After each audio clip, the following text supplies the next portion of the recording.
We're in the midst of a global pandemic. Billions of people around the world are worrying about how they're going to survive it physically and economically, while the U.S. empire sees it as a perfect opportunity to advance. This new reality exposes the great contradictions of the current world order. So-called enemies of the U.S., Cuba and China, are exporting hundreds of doctors and medical supplies, while the capitalist icon United States doles out death abroad and trails the world in caring for its own people.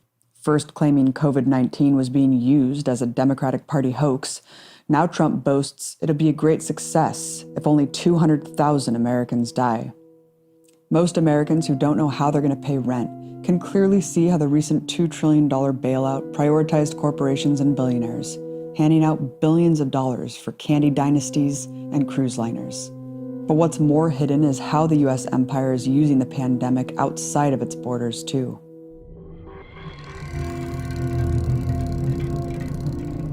Long-standing U.S. policy has left dozens of countries on the brink of collapse, making it near impossible to brace for the inevitable. Few more so than war-stricken Yemen, already suffering the world's worst humanitarian crisis from the 5-year-long U.S.-Saudi bombing campaign.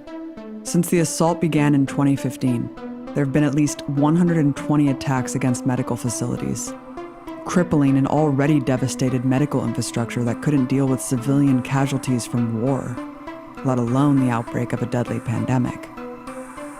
But here, the U.S. has also escalated amidst the crisis. Trump is moving forward with a drastic reduction of aid that would cut most of the support to the country's already battered health sector, including critical assistance to crowded camps and water and sanitation networks, places where COVID could spread rapidly in short periods. The bombing continues, too. On March 30th, the U.S.-Saudi coalition launched 19 airstrikes on the capital city of Sana'a, killing at least one person. To further destroy this densely populated city, where most of the COVID response will take place, is criminal. It's hard to comprehend how any government could take such drastic measures to kill even more civilians at a time like this. While world leaders are calling for an international ceasefire, that hasn't stopped the U.S. from dropping bombs. Since the virus outbreak, U.S. drones fired down on a bus in Somalia in mid-March, killing 6 civilians, including the bus driver, a local farmer, and a 13-year-old boy. It won't be the last. U.S. claims it has a small footprint in Africa are debunked by internal documents that reveal a staggering 29 bases. Since this is all top secret, it's hard to know what else will be taking place on the continent under the cover of COVID. The first COVID-19 case hit Afghanistan in February. Occupying U.S. troops there have also tested positive. With a decimated infrastructure, the Afghan Health Ministry estimates that at least 100,000 Afghans will die from the virus. It came as a relief then, when on February 29th, the Trump administration signed a surprise deal to end the war and bring all troops home in about a year. After years of negotiations, the Taliban accepted this deal and a ceasefire began. But just hours after bragging of the talks, the U.S. had resumed airstrikes on Taliban forces, once again ending the end of the war. And that's not all. Afghan sovereignty to the U.S. government means they have to follow Washington's orders. As the combat drags on, the Afghan government is being punished for not pleasing the White House. On March 24, the Trump administration said it was cutting a massive $1 billion in aid, which will have a devastating impact on the nation's ability to brace for the health crisis.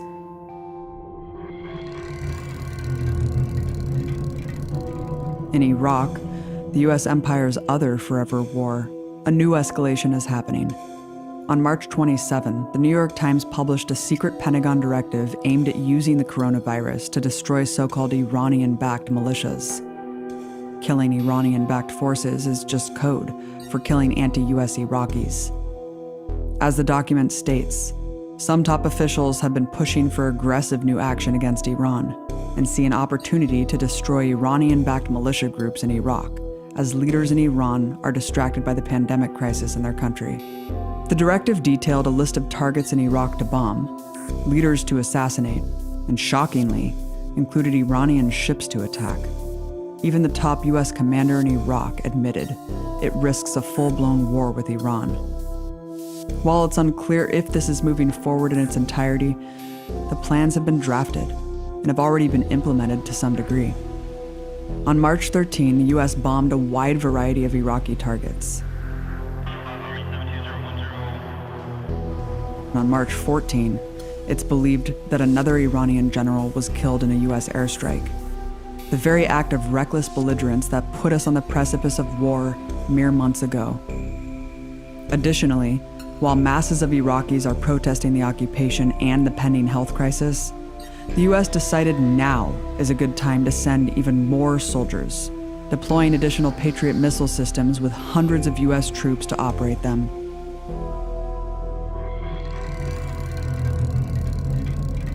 In the same imperial mission of oil dominance, US troops are still patrolling in Syria with the open intention to control the oil fields, today increasingly in combat in a war that was supposed to end.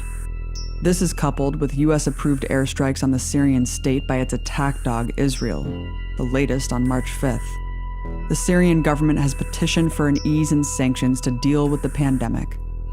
But on March 17, the US responded saying they would tighten them instead.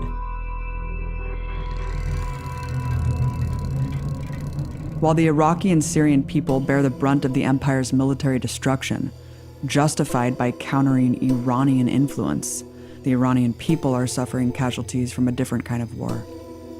The 800 or so sanctions Trump imposed on Iran were already killing civilians from lack of medical supplies, and set the stage for the devastation they're now experiencing from the outbreak of COVID-19. Iran is the hardest hit country in the Middle East, surpassing 2,600 deaths as of March 29, with one person dying every 10 minutes. These crippling sanctions are causing an unquantifiable amount of unnecessary suffering and death. But the Trump administration has defied all pleas from the international community and even from Congress to ease them.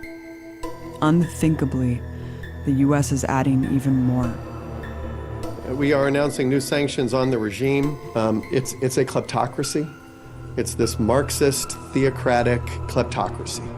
On March 26, the US imposed new sanctions that punish politicians who support removing US troops from Iraq, restrict the sale of Iranian oil, and even attack a charity that maintains holy sites. This scenario is exactly what sanctions are for. It's a dream come true for the imperialists. See, this is what you get when you don't play by our rules. They can blame the government for ineptitude, building a case for regime change on top of a growing pile of bodies. As Pompeo declared, the Wuhan virus is a killer, and the Iranian regime is an accomplice. Murderous sanctions are not the only act of aggression by the US empire in Iran. On March 13, 2 additional aircraft carriers were sent to patrol the Arabian Sea, the first time this has happened since 2012. The new naval mobilization expressly threatens military strikes on Iran. And on March 23rd, the US and United Arab Emirates publicized a full-scale mock invasion of Iran, actually constructing a fictional Iranian city for troops to conquer and destroy. The message of these operations is quite clear. While your nation is suffering and dying, we are taking another step towards war.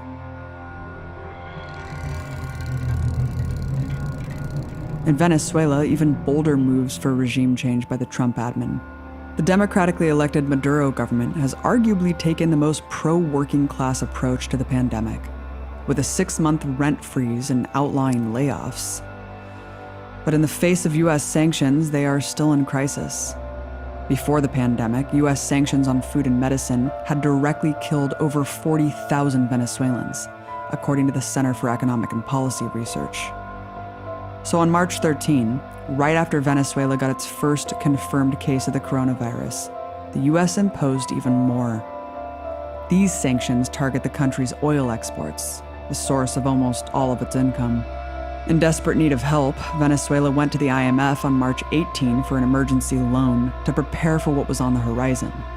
The US made sure it was blocked, and the loan was denied. But maximizing physical and economic death in the nation wasn't enough for the US empire.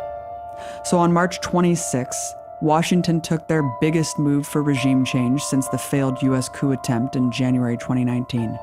In essence, they placed a kidnapping bounty on the head of Maduro, offering $15 million for his arrest, with $10 million bounties on other top officials. This provides even more incentive for US-funded opposition forces to fulfill the dream of a coup from within. Ironically, the real narco states are the closest US allies, like the governments of Colombia and Honduras. Nicolas Maduro must go. We must get this democracy started. We have now introduced this pathway to achieve that. We've made clear all along that Nicolas Maduro will never again govern Venezuela. On March 31st, they published a transition plan where the US promised to lift all sanctions on Venezuela if the socialists leave office. To escalate the threat, Trump announced on April 1st he was doubling the amount of warships, aircraft, and special forces troops off Venezuela's coast. While the Pentagon is using this pandemic opportunity to beef up occupation forces throughout Latin America, those directed at Venezuela are a dangerous step towards war. I would like to begin by announcing some important developments in our war against the Chinese virus, the impact of the Chinese virus on our nation's students. The Chinese virus. The Chinese virus. I talk about the Chinese virus, and I mean it. Why do you keep calling this the Chinese virus? A lot of people say it's racist. It's not racist at all, no, not at all. It comes from China. That's why.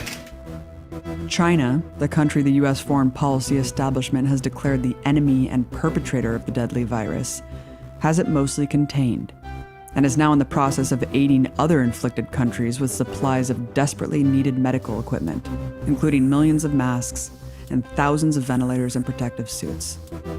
In a time of much needed cooperation between the two countries, anti-China hawks are seizing the opportunity to push hardline policy against China, as well as anti-Chinese racism, key to war propaganda. Politicians like Tom Cotton are making the media rounds to assert COVID-19 is an engineered Chinese bioweapon. This unfounded conspiracy isn't just the ranting and raving from a lone senator. It seems to be a coordinated attempt on behalf of the same warmongering neocons that advocated the invasion of Iraq. Now, with the same premise, to confront China, allow international inspectors into your labs to disprove the claim. Furthermore, Matthew Pottinger, Trump's main architect of policy on China, is one of many turning up the economic war, advocating to sever ties, which will put even more strain on the medical supply chain into the US. It's not just war-hungry neocons, though. Corporate media outlets across the political spectrum continuously delegitimize China's aid delivery as propaganda efforts by the communist regime to, quote, curry favor with our allies. This all translates into much more. As the virus takes over, the US is conducting mock battles with the Chinese Navy in the region as a threat. Just last week, the Navy launched live-fire missiles in the Philippine Sea. And throughout March, it's conducted regular military exercises in the South China Sea, something China has called a hegemonic act that violates international law and threatens peace and stability. The Pentagon sees open war with China as inevitable, not because it poses any threat to us, but because it poses a threat to capitalist profits. So this pandemic is being used as a golden opportunity to fast-track this new Cold War. Even US allies are being put on notice as they struggle with the outbreak. Cuba's world-renowned doctors and their effective virus treatment are being requested by dozens of governments in desperate need of help.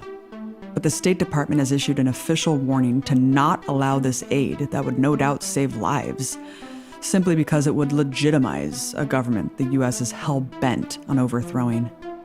Taking advantage of the pandemic to further demonize Cuba and claim all their international solidarity as just a front for communist dictatorship is unconscionable regime change propaganda with deadly consequences. So far, at least 53 countries have joined the call for an international ceasefire so the world can band together to fight a common enemy, COVID-19. At a time where global cooperation has never been more urgent, countries are stepping up to show true international solidarity. But the U.S. empire has brazenly shown it will only weaponize the crisis, making disregard for life its official policy.